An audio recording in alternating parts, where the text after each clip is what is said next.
How's it going, guys? Back again with the commands of Christ. And today is love the Lord. It's in Matthew chapter 22, verse 37 through 38. Jesus is having a conversation with somebody and he's going through the commandments. And anyway, he implies that we need to love the Lord.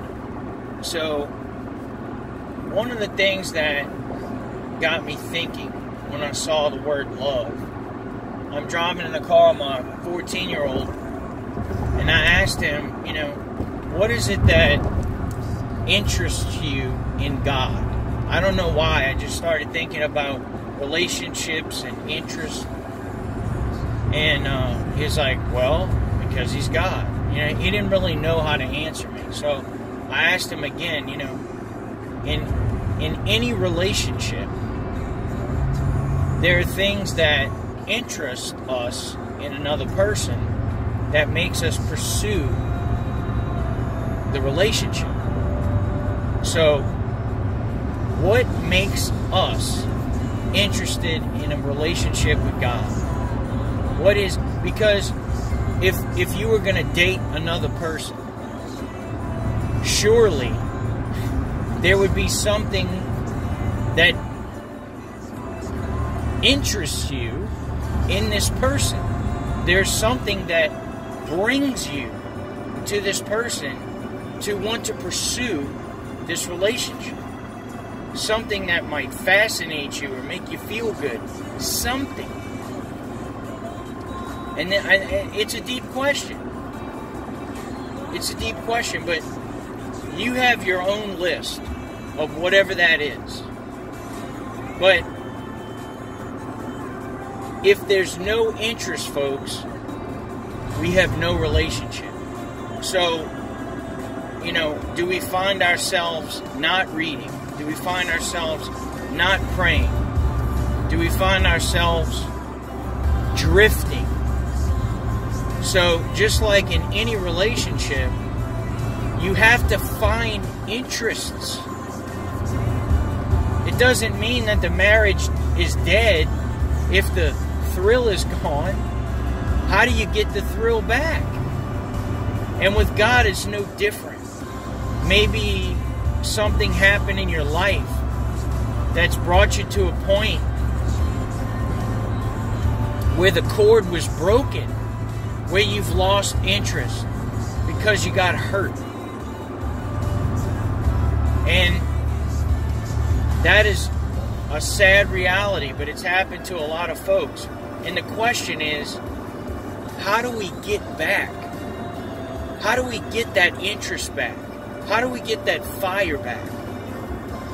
The first thing we have to do is realize that we've lost interest. Some of y'all may not even know what I'm talking about. It might be, may not relate to you. Well, skip on to the next video, then scroll through the next thing. But some people, I know it's hitting home. It hits home with me. The interest. There's reasons that I want to pursue God. And it's not just for stuff. It's not for trucks and houses and swimming pools. That's not it. It's on the inside. When we pursue a relationship with another person for marriage, what is it for? It's for completion.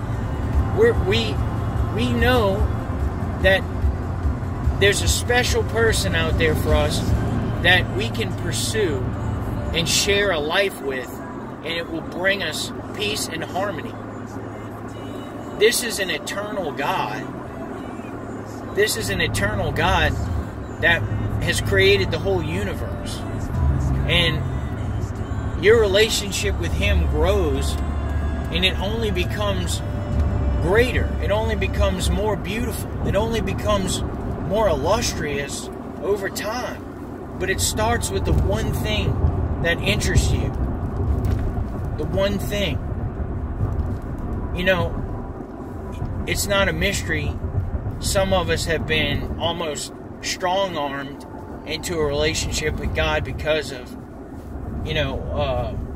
failures in our own personal life, or things that, things that He's had to rescue us from, and that's helped create interest. The demonic in the graveyard we talked about. The guy had no mind. He was completely demonic possessed.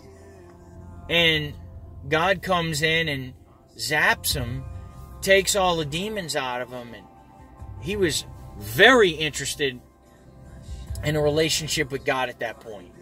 He was just, that's all he wanted to do, was just walk with Him. Guys, that's interest. How do we get that? How do we get that? Because love in a relationship with another human being, the three components would be trust, sacrifice, and commitment. Not to say that those three components aren't used in our love for God, but He commands us to love the Lord. How do we do that? How does that work? If He commands us to love the Lord, we need to learn how it works. I have to pray and ask the Lord to help me to do that. Anyway, guys, I know it's a deep one, but it's a good one. If we have no interest, we have no relationship. When I talk about my wife, I get excited. It's constant. I talk about her all the time because I love her. And I have a long list of reasons why. And with God, it's the same thing. He said, where your treasure is, there your heart will be also. And it's something you're going to talk about and be excited about. And guys, if we're not excited, if it's not there, let's get it there. Let's do what we got to do